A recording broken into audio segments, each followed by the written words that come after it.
करारविन्देन पदारविन्दं मुखारविन्दे विनिवेशयन्तं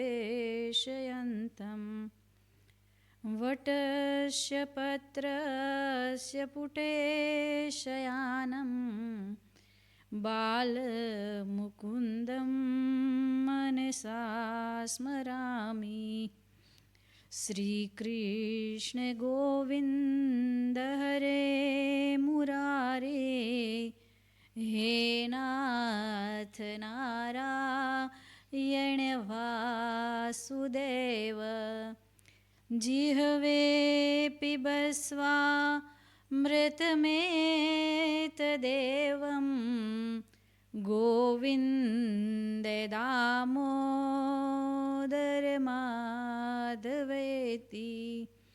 श्री गोविन्द दामोदर माधवेति। सच्चिदानन्दरूपाय विश्वोत्पत्त्यादिहेतवे तापत्रय विनाशाय श्रीकृष्णाय वयं नमः। श्रीकृष्णाय वयं नमः। ભગવાન શ્રી કૃષ્ણની રસમયી અને પ્રેમમયી આ ભાગવત કથાની અંદર સૌ ભાગવત ભક્તો, કૃષ્ણ ભક્તોનું અહીંયાથી સ્વાગત છે. કૃષ્ણ ભક્તિના પરિવાર રૂપે આપ સૌ, હું અને આપ સૌ કૃષ્ણ ભક્તિના એક પરિવાર સમાન છીએ, ત્યારે આ ભાગવત રૂપી પરિવારનું અહીંયાથી સ્વાગત છે. આજની કથામાં આપણે એક એવી કથા જોઈએ કે ઘણીવાર આ કથાનું ઉલ્લેખન ખૂબ ઓછું આવે છે. તપ, દાન, પુણ્ય વગેરેનું મહત્વ શું છે? જીવન એ કેવું હોય, કયા કર્મથી જીવન કેવું બને છે, અને કોઈ પણ પ્રકારનું જીવન બન્યું હોય તો એમને સુધારવું એ કઈ રીતે કરી શકાય, એમના વિશેની જાણે કે આ કથા છે. ભાગવતજીની અંદર ડગલે પગલે એક એક શ્લોકની અંદર, એક એક સ્કંધની અંદર, એક એક અધ્યાયની અંદર ખૂબ અલગ અલગ અને સુંદર રીતે કથાઓ કહેવામાં આવે છે. અને એ બધી જ કથાઓ એવા તો સચોટ દ્રષ્ટાંતો છે કે જીવનની અંદર ક્યારેય પણ કદાચ કોઈ ગેરમાર્ગ થયો હોય તો એ ગેરમાર્ગને કઈ રીતે સદમાર્ગ તરફ વાળી શકાય, એમના વિશે ખૂબ સરસ રીતે દ્રષ્ટાંતો આપેલા છે. તો આજની કથા આપણે પ્રચેતાઓની કથા લઈશું. અને એ કથાની અંદર જઈએ તે પહેલાં કે પ્રચેતાઓ એ ધ્રુવજીના વંશ પરિવારની અંદર આગળ આવે છે. પ્રચેતાઓ ધ્રુવજીના વંશમાં પ્રગટ થયા છે અને ધ્રુવજી બાદ એમના પુત્ર વત્સર ગાદી પર બેઠા. અને એમનું પછીનું જે પરિવાર વંશ જે ચાલે છે એમની અંદર એક ખૂબ સારા એવા અને ઉદાર એવા રાજા અંગ થયા. અને એ અંગ રાજાના વિવાહ સુનીતા સાથે થયા. અને એ જે મહારાણી સુનીતા છે, અને એ સુનીતાને દેવયોગે કોઈ એક એવો શ્રાપ મળેલો છે કે તારે ત્યાં જે સંતાન થશે એ સંતાન ખૂબ દુરાચારી થશે, અત્યંત ઉદંડ થશે. અને એમના કારણે એ સુનીતા સાથે કોઈ વિવાહ કરતા નહોતા. અને એ મહારાણી સુનીતાએ કંઈક એવા વશીકરણ વગેરે કરી અને મહારાજ અંગ સાથે વિવાહ કર્યા. અને અંગના સાથે એમના વિવાહ થયા બાદ ખરેખર એમને ત્યાં ઉદંડ અને અત્યંત ક્રૂર એવા દીકરાનો જન્મ થયો. હવે માત પિતા જે છે એમના કોઈ સંસ્કારો છે એ જ સંતાનમાં ઉતરતા હોય, એમના કર્મોનું ફળ સંતાનમાં ઉતરતું હોય. આમને આપણે જોઈએ કે કોઈના ઘરે જન્મ થાય બાળકનો તો એ બાળક આપણે કહીએ છીએ કે લેણ દેણના સંબંધ છે. તો એમની પાસે કાં તો આપણે લેણું લેવાનું હોય અને કાં આપણે એમને કંઈક દેવાનું હોય. એના કારણે આપણે ત્યાં કોઈ સંબંધ બંધાય છે. જ્યાં સુધી લેણું છે ત્યાં સુધી સંબંધ રહે છે, અને લેણું પૂરું થઈ જાય એટલે સંબંધ પણ પૂરો થઈ જાય છે. તો એમ અહીંયા સુનીતા એ રાણીને શ્રાપ હતો ને એના કારણે એમને ત્યાં ઉદંડ દીકરો જન્મો છે, પરંતુ અંગ રાજા છે એ વધારે ને વધારે કષ્ટમાં રહે છે, વધારે ચિંતામાં રહે છે કે મારે ત્યાં મેં એવા શું કર્મો કર્યા છે, મેં એવું કયું પાપ કર્યું છે કે મારે ત્યાં આવો પાપ આત્મા એવો સંતાન ઉત્પન્ન થયો છે. અને આવી અનેક રીતે એ જીવનની અંદર સંતોની પાસે, પ્રભુ પાસે, કોઈ પણ જ્ઞાનીજન પાસે જઈ અને સંતાપ કરે છે. ને ત્યારે સંતો એમને સમજાવે છે કે આ જે સંબંધ છે એ સંબંધ આમને બનતો નથી. કદાચ આગળના જન્મના કોઈ એવા પાપ કર્મો હશે કે કદાચ કંઈ એવું હશે એમના કારણે તમારે ત્યાં આવો સંતાન થયું છે.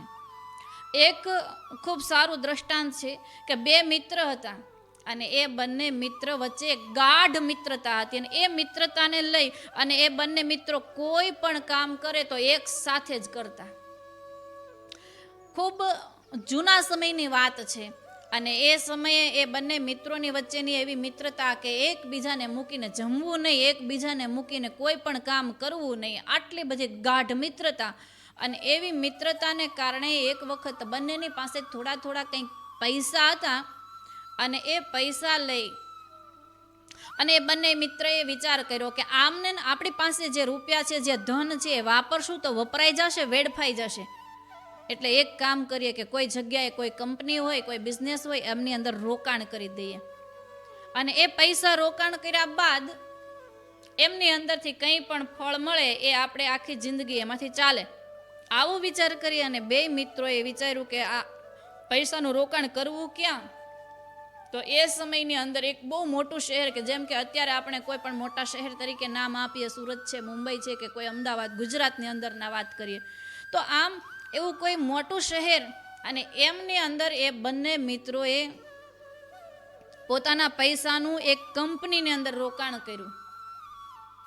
અને એમની અંદર રોકાણ કર્યા બાદ એ બંનેને જણાવવામાં આવ્યું કે તમારા પૈસા છે એમની આવક થશે, બિઝનેસમાં રોકવામાં આવશે ને એમાંથી જે નફો થશે ને તમારો ભાગ હશે એ ભાગ તમને પાછો આપવામાં આવશે.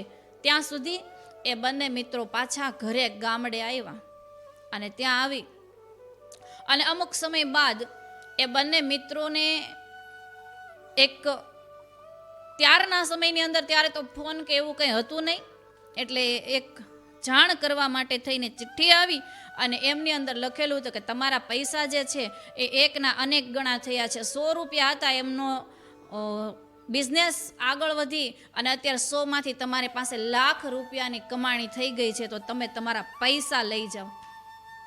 અને બે મિત્રો એ પૈસા લેવાને માટે આવ્યા છે. ખબર નથી કે કોના રોકાયેલા પૈસા એકના અનેક ગણા થયા છે, પણ છતાંય બે મિત્રતા એવી છે બેયની વચ્ચે કે બંને મિત્ર એ શહેરની અંદર આવે છે.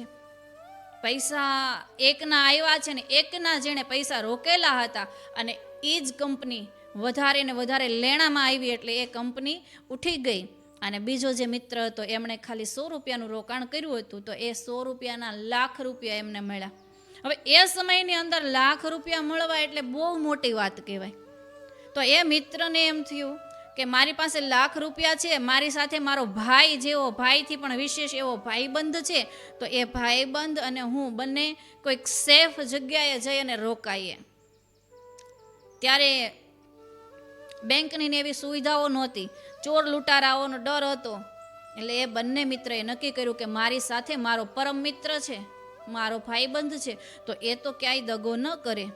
તો એવા વિચાર કરીને બે એક જ જગ્યાએ રાત્રિ રોકાણ કર્યું, અને કે સવારના પોરથી આપણે નીકળી જશું તો આપણા ઘરે પહોંચી જશું. આમ બંને વિચાર કરી એક જગ્યાએ રોકાણા, અને જ્યાં રોકાયા ને ત્યાં એક બીજું મિત્ર હતો, એમના પૈસા જે કંપનીમાં રોકાણ કર્યા હતા એ કંપનીનું દેવાળું થઈ ગયું, અને એ કંપની ઉઠી ગઈ હતી. તો એને વિચાર આવ્યો કે આ જે મિત્ર છે એમની પાસે લાખ રૂપિયા આવ્યા છે, હવે મને ને એને બેને જ ખબર છે ત્રીજા કોઈને ખબર નથી. અને અહીંયા અમે લેવા માટે આવ્યા છીએ એ પણ અમને બેને જ ખબર છે, બીજા કોઈને ખબર નથી. તો આ મિત્ર જે છે એને કદાચ હું કંઈ પણ કરું અને એ મિત્ર મરી જાય તો એમના જે પૈસા છે એ બધા જ મારી પાસે આવી જાય. બસ આટલો જ વિચાર આવ્યો એટલે તરત જ અમલમાં મૂકી દીધો. બેયની ગાઢ મિત્રતા હતી, એ મિત્રતા ભૂલાઈ ગઈ.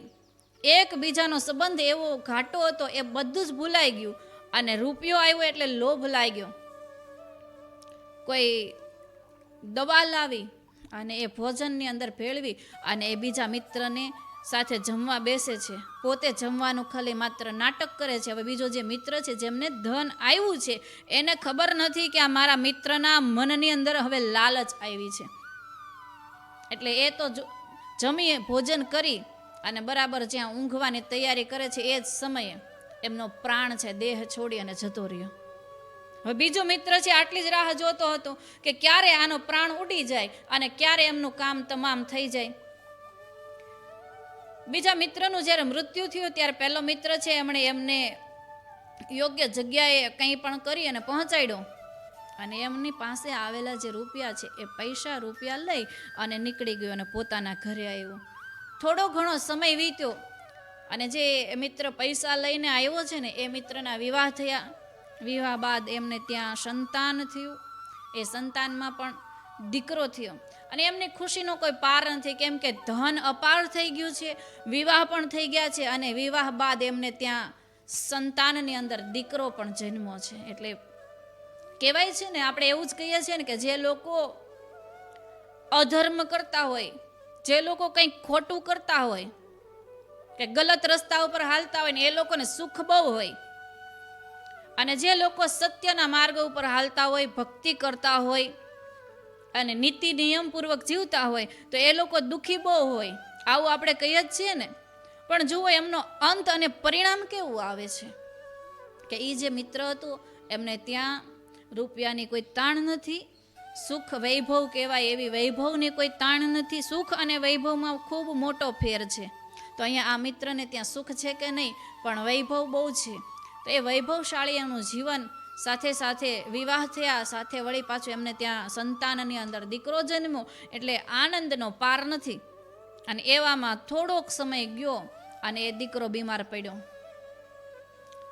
પોતાને ત્યાં પોતાનું સંતાન હોય ને બીમાર પડે એટલે મા બાપને ચિંતા થાય, એ વાત સાચી છે.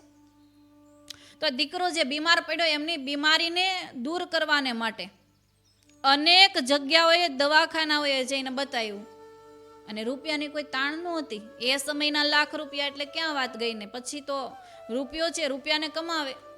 તો એમ ખૂબ રૂપિયાવાળો હતો એ વ્યક્તિ અને એણે અનેક રીતે દવાખાના ખેડ્યા પોતાના સંતાનને સાજું કરવાને માટે થઈ. પણ 2 વર્ષ થયા, 3 વર્ષ થયા, પણ દીકરો સાજો થાય નહીં. થોડોક સમય થાય દવા કરાવે, થોડોક સમય થાય સારું થાય ને વળી પાછા દવા કરાવે. આમ કરતા કરતા કરતા કરતા 5 વર્ષ વીત્યા.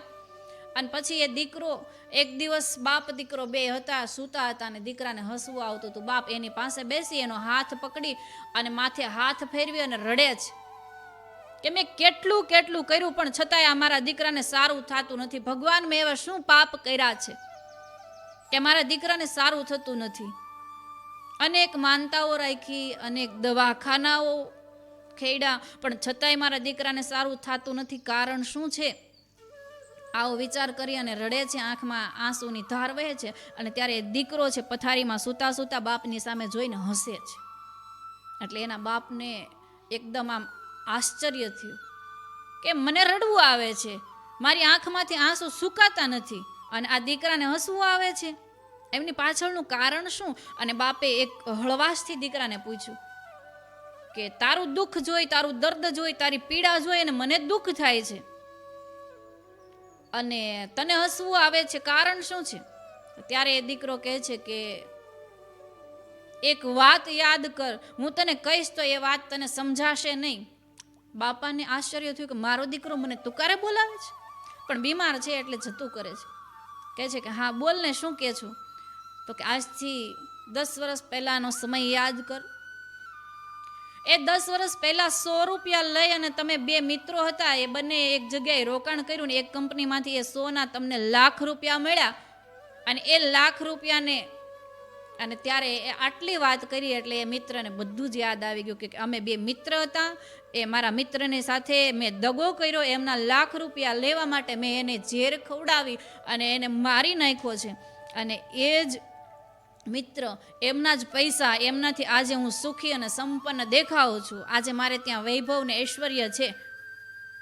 આટલો વિચાર આવ્યો એટલે એ દીકરાએ કીધું કે એ જે તારો મિત્ર હતો અને એનું મૃત્યુ કઈ રીતે થયું હતું યાદ છે?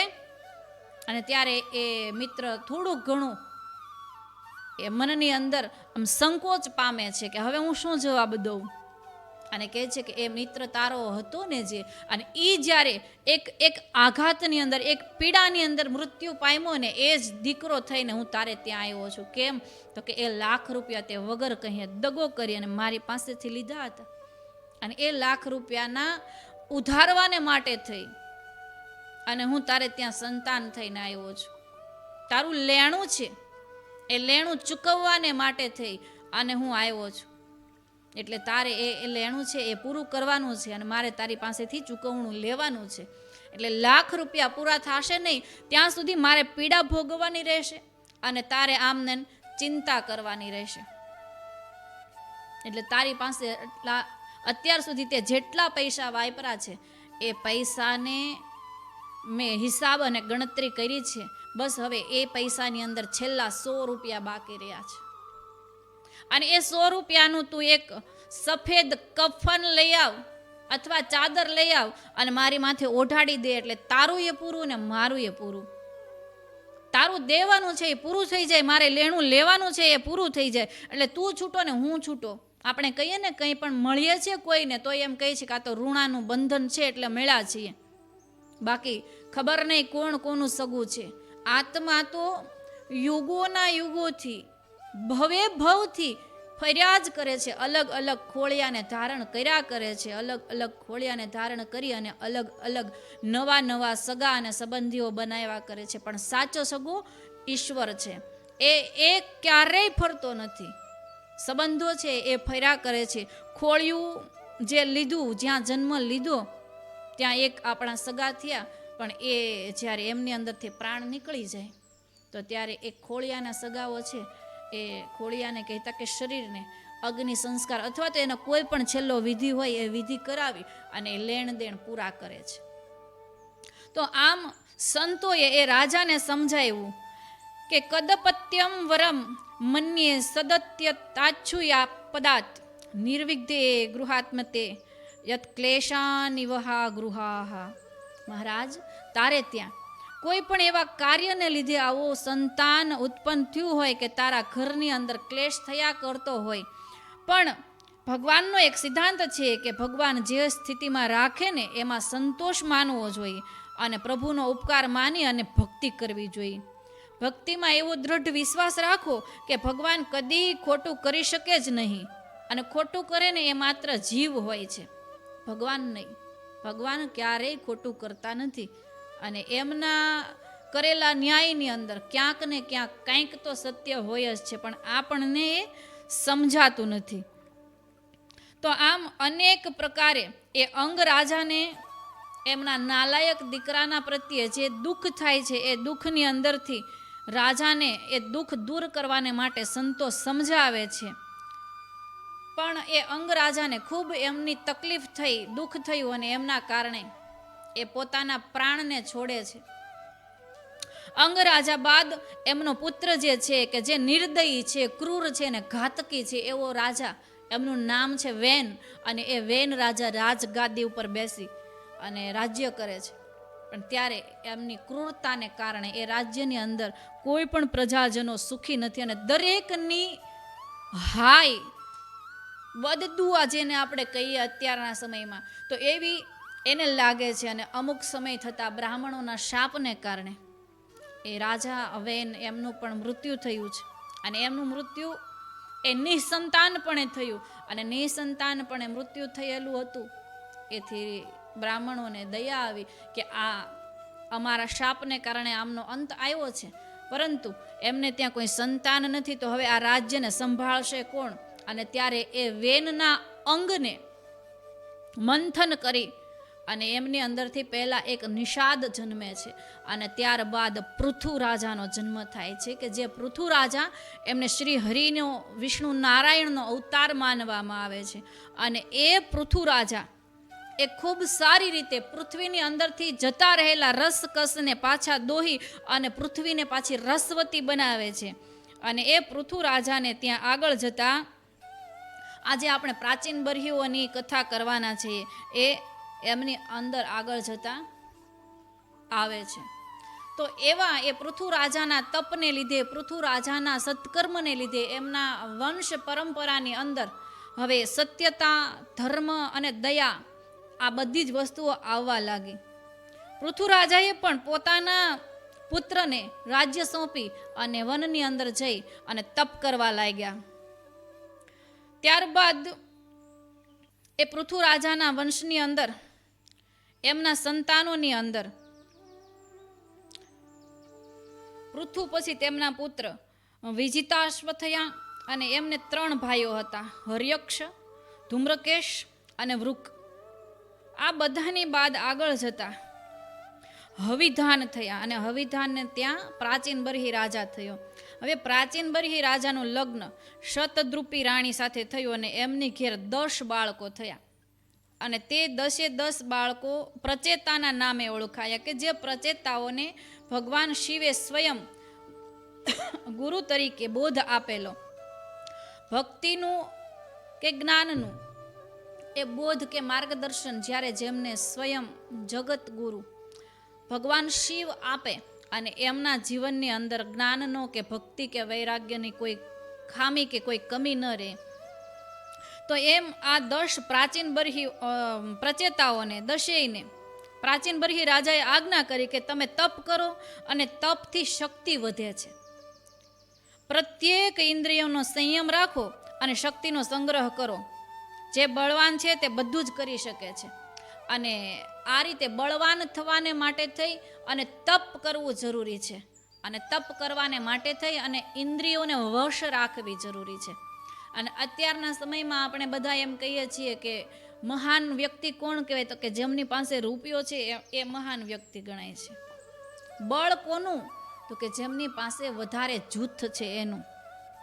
પણ ખરેખર આપણા ભાગવતની અંદર જોઈએ તો આપણા શાસ્ત્રોની અંદર દેખાડે છે કે ખરેખર અને સાચું બળ હોય તો એ છે ઇન્દ્રિયોને સંયમમાં રાખવી. અને ઇન્દ્રિયોને સંયમમાં રાખ્યા બાદ જે તપ કરવામાં આવે છે અને એ તપના પ્રતાપે વ્યક્તિની અંદર શક્તિ એ વધે છે. અને એ શક્તિને કારણે એ વ્યક્તિ સંકલ્પ સિદ્ધ બની શકે છે, કે જે વસ્તુ કે જે કાર્યની ઈચ્છા રાખે છે ઈચ્છાઓને એ પૂરી કરે છે. આમ પ્રચેતાઓ એ કચ્છનો પ્રાંત, અત્યારે જે આપણે કચ્છ કહીએ છીએ, એ કચ્છનો પ્રાંત કે એટલે કે એ વિસ્તારની અંદર નારાયણ સરોવર જે છે, અને એ નારાયણ સરોવરને કિનારે આવી અને નારાયણ સરોવરમાં અતિ દિવ્ય અને સાત્વિક જે ભૂમિ છે, અને ત્યાં અત્યારે કોટેશ્વર મહાદેવ એમનું જ્યાં સ્થાન ગણાય છે, એ જગ્યા ઉપર આવી અને તપ કરે છે. શુદ્ધ ભાવથી એ લોકો ઘર છોડીને આવ્યા છે.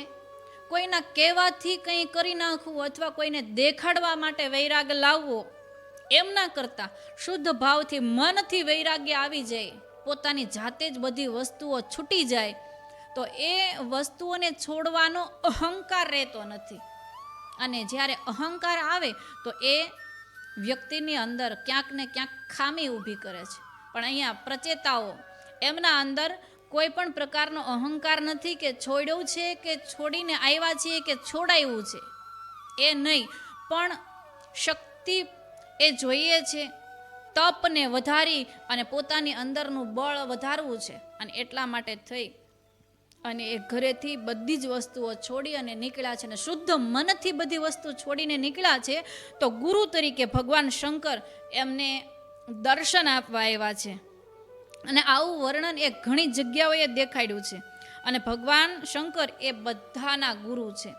કદાચ આપણે ગુરુ ગોતતા હોઈએ અને આપણને એમ થાય કે ગુરુ ગોતવા જવા છે, પણ ગોતવા જવાથી ગુરુ ક્યાંય મળતા નથી. જ્યારે યોગ્ય શિષ્ય બની જાય છે ને ત્યારે ગુરુ એ શિષ્યને ગોતતા એની સામે આવી જાય છે, પણ એમના માટે લાયક બનવું પડે છે. અને આજે કાલ આપણે લાયક બનતા નથી, પણ ગુરુને ગોતવા નીકળીએ છીએ. ગુરુ કેવા કરવા, ગુરુ કેવા હોવા જોઈએ, ગુરુ આટલું કરાવી દે, ગુરુ આટલું કરાવી દે. ગુરુનું કાર્ય એક જ છે કે આત્માને ઓળખાવી દે, અથવા તો સદમાર્ગ શું કહેવાય એ સદમાર્ગે ચડાવી દે, અને પછી એમની અંદર ચાલવાનું કાર્ય તો ભક્તએ અથવા શિષ્યએ પોતાને જ કરવું પડે છે. તો એમ ભગવાન શંકર એમને રસ્તામાં મળ્યા અને પ્રચેતાઓને શિવજીના દર્શન થયા. શિવજીએ પ્રચેતાઓને રુદ્રગીતનો ઉપદેશ કર્યો અને કહ્યું કે ઇદમ જપત ભદ્રમ વો વિશુદ્ધા નૃપનંદનાઃ સ્વધર્મ મનુ તિષ્ઠંતો ભગવત્યાર્પિતાશયા. ભગવાનને તમે તમારો જીવ અથવા તમારો પ્રાણ અથવા તો તમારી અંદરની જે ચેતના છે એ અર્પિત કરો, અને ત્યારે ભગવાન એ તમારું જીવન દિવ્ય બનાવે છે. હવે મારે કંઈક કરવું છે ને મારે કંઈક જોતું છે ને મારે કંઈક પ્રાપ્ત કરવું છે એવી ભાવનાથી કદાચ ભગવાનનું ભજન કરવામાં આવે તો એ શુદ્ધ ભાવના ન કહેવાય. શુદ્ધ ભાવના એને કહેવાય કે જે છે બધું સર્વસ્વ ઈશ્વરને માર્ગે અર્પણ કર્યું, અને ત્યારબાદ ઈશ્વર જે ઈચ્છે એને જે ઈચ્છા થાય એ આપે, અને આને સંપૂર્ણપણે શરણાગતિ કહેવાય. અને શરણાગતિ પામેલો ભક્ત છે એ ઈશ્વરને વધારે ઝડપથી પ્રાપ્ત કરી શકે છે. અને એટલા માટે જ આપણે કહીએ છીએ કે ભક્તિ કરો તો નિષ્કામ ભક્તિ કરો. સકામ ભક્તિની અંદર ભગવાન અને ભક્તની વચ્ચે એ મિલન થવામાં ઘણો વાર લાગી જાય, ઘણું અંતર આવી જાય છે. પણ નિષ્કામ ભક્તિ હોય તો એ ભક્તને માટે ભગવાનને પ્રાપ્ત કરવા એ સમય લાંબો રહેતો નથી. ઘણીવાર આપણે જોઈએ કે યુગોના યુગો વયા જાય ત્યાં સુધી ઈશ્વરના દર્શન પણ થતા નથી. અને ઘણા કથાઓની અંદર આપણે એવું જોતા હોઈએ છીએ કે ભક્ત અને ભગવાનની વચ્ચે કોઈ અંતર હોતું નથી. ભક્ત માત્ર ઈશ્વરનું સ્મરણ કરે, ધ્યાન કરે, ત્યાં ઈશ્વર એમને પ્રત્યક્ષ થાય છે. અને આવા તો ભક્તમાલની અંદર અનેક ભક્તોના ચરિત્રો છે. તો એમ ભગવાન અને ભક્તની વચ્ચે એક જ સામાન્યપણે સંબંધો હોવો જોઈએ કે નિષ્કામ ભક્તિ. બાકી દાન આપવું, યાત્રા કરવી, યજ્ઞ કરવો, આ બધી વસ્તુ તો સહેલી છે, આ ઝડપથી થઈ જાય. કેમ તો કે એમાં આપણા મનને આપણે વશ રાખવું પડતું નથી. દાન આપવામાં મન વશ ન કરવું પડે. એકવાર સંકલ્પ કરી લીધો કે આટલું દાન દેવું છે, મન મક્કમ કરી લીધું કે કોઈને આપણે 5 લાખ રૂપિયા દેવા છે, કથાનું આયોજન કરાવવું છે, તો ભોજન માટે 2 દિવસના કે 2 ટકના ભોજન માટે મારે આટલી રકમ આપવી છે, તો એ ફટાફટ દઈ શકાય. કેમ તો કે એમાં શ્રમ લાગતો નથી. યાત્રા કરવી એમની અંદર પણ 5 દિવસનો કે 15 દિવસનો સમય વ્યતીત થઈ જાય, આપણે કાઢી શકીએ. યજ્ઞ કરવો એ પણ સહેલું છે, પણ શાંતિથી એક આસને બેસી અને જપ કરવો ને એ બહુ અઘરું છે, બહુ કઠિન છે. કેમ કે પહેલી વાત તો એક આસને બેસવું ને એ બહુ અઘરી વાત છે. કેમ કે જીવ છે એ બહુ ચંચળ છે, અને એ જીવ, એ મન મનુષ્યની પાસે અનેક એવા કાર્યો કરાવ્યા કરે છે કે એને શાંતિથી જપવા ન દે, શાંતિથી બેસવા ન દે. અને એક જ આસને બેસી અને કોઈ તપ કરવું એ તો બહુ અઘરું છે. અને એમાં પાછું શાંત ચિત્ત થવું અઘરું છે. કેમ કે ચિત્ત જે છે એ ક્યારે પણ શાંતિ પામતું જ નથી. આપણે બેઠા છીએ અહીંયા, સાંભળીએ છીએ કથા, પણ વિચાર 17 પ્રકારના આવી જાય છે. ઘડીક એમ થાય કે મારા માસીના છોકરાને ત્યાં સગાઈ છે, ચાંદલા છે, અને તો ત્યાં આપણે ચાંદલો કેટલો કરાવશું. વળી પાછો વિચાર આવી જાય કે 5 દિવસ પછી ફૈબાને ત્યાં વિવાહ છે, તો ત્યાં મામેરું દેવા જવાનું છે, તો એમણે આપણે ત્યાં શું આપ્યું હતું, આપણે એને મામેરામાં ઈ પ્રમાણની રકમ આપવી જોઈએ ને. બેઠા હોઈએ અહીંયા, સાંભળીએ છીએ કથા, પણ મન પહોંચી જાય છે વ્યવહારોની અંદર. તો શાંત ચિત્તને રાખવું એ બહુ અઘરું છે. મનને શાંત રાખવું એ બહુ અઘરું છે. મંદિરમાં સેવા કરવાથી પુણ્ય વધે છે, એ ચોક્કસ છે. અને ખરેખર મંદિરોમાં જ્યાં જોઈએ ત્યાં અમુક જગ્યાઓએ સેવા કરવી પણ જોઈએ, જેથી કરીએ ને આપણું પાપ છૂટે છે, વાસનાઓ છૂટે છે. આ કરવું એ સહેલું છે, 5 વ્યક્તિઓ કદાચ આપણા વિશે કંઈક કહેશે કે ભાઈ મંદિરે જઈને આ વ્યક્તિની અંદર તો બહુ ભક્તિ આવી ગઈ છે, બહુ ભક્તિવાન થઈ ગયા છે, ઘરનું ધ્યાન દેતા નથી, મંદિરે જઈને સાવણી લઈને વાળવા માંડ્યા છે.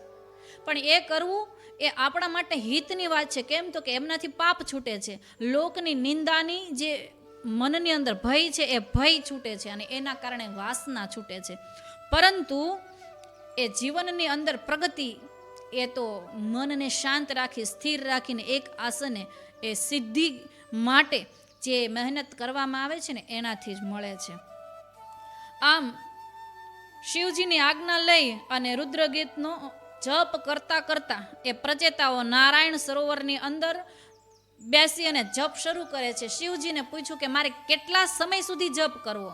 હવે ઘણા વ્યક્તિઓ આવું પણ કહેતા હોય કે માળા કરવી તો કેટલી કરવી, ધ્યાનમાં બેસવું કે જપમાં બેસવું તો કેટલો સમય બેસવું. હવે શિવજી બહુ સરસ અહીંયા જવાબ આપે છે કે જપ કરવા તમે બેસો, નારાયણ સરોવરની પાસે તમે જાઓ ને ત્યાં જે ભગવાન નારાયણનું તમે ધ્યાન ધરો છો, જપ કરો છો, જે આ રુદ્ર ગીતા છે એમનું જપ કરો. પણ એ જપ ક્યાં સુધી કરવો ખબર તો પડવી જોઈએ ને. અને આજકાલના આપણે બધાય આપણને તાત્કાલિક ફળ જોઈએ છે અને ફળ ન મળે એટલે ભગવાન બદલી નાખીએ છીએ કે આ ભગવાન કંઈ સાંભળતા નથી, ભગવાન જેવું કંઈ છે જ નહીં. અને ભગવાનને મેલ પડતા અને ભૂત પ્રેતને પલિતોને પકડી લઈએ છીએ કે એ લોકો ઝટ પ્રસન્ન થઈને આપણું કામ કરી દે છે. પણ જેની જેવી સાધના કરીએ એના એવા લક્ષણ વ્યક્તિમાં આવે છે અને એ અત્યારે નહીં પણ પેઢી દર પેઢી આગળ જતાં પણ નુકસાન કરે છે. જેમ આપણે આ જ વંશની અંદરનો આગળનો વંશ પરંપરામાં જોયું કે રાજા વેન એ એવો ભયંકર અને એટલો બધો દુષ્કર હતો, એનું કારણ એમની માતાને મળેલો શાપ હતો. તો એમ જીવનની અંદર ભગવાન કદાચ આજ નહીં તો કાલ, કાલ નહીં તો 5 દિવસ, 50 દિવસ, 5 વર્ષ કે 50 વર્ષે પણ મળશે ખરા, એ વિચાર રાખી અને એમની અંદર શ્રદ્ધા રાખવી જોઈએ. કેમ કે ગમે તેવો તોય પોતાનો ધર્મ છે ને એ હિતાવહ છે અને પારકો ધર્મ છે એ ભયકારક છે. તો એમ પ્રચેતાઓએ પૂછ્યું કે મારે કેટલો સમય ભગવાનનું જપ કરવું અને ક્યાં સુધી કરવું? તો ત્યારે મહારાજ શિવજીએ કહ્યું કે જ્યાં સુધી નારાયણના દર્શન ન થાય ત્યાં સુધી. તો આપણું સત્કર્મ અથવા આપણું જપ કે તપ એ વસ્તુ ક્યાં સુધી હોવી જોઈએ કે જ્યાં સુધી આપણે જે લક્ષ્ય સુધી પહોંચવું છે કે ઈશ્વરના દર્શન કરવા છે અથવા તો જીવનનું કોઈ એક લક્ષ્ય છે ત્યાં સુધી નથી પહોંચ્યા ત્યાં સુધી એ જપની અંદર, એ ભજનની અંદર, એ ભક્તિની અંદર આપણું મન હોવું જોઈએ. અને એ જ રીતે ભગવાનના દર્શાવ્યા પ્રમાણે 10,000 વર્ષ સુધી એ પ્રચેતાઓ ભગવાન નારાયણના દર્શનની લાલસાથી નારાયણ સરોવરને કાંઠે એ રુદ્ર ગીતાનો પાઠ કરે છે, એ મંત્રનો જપ કરે છે.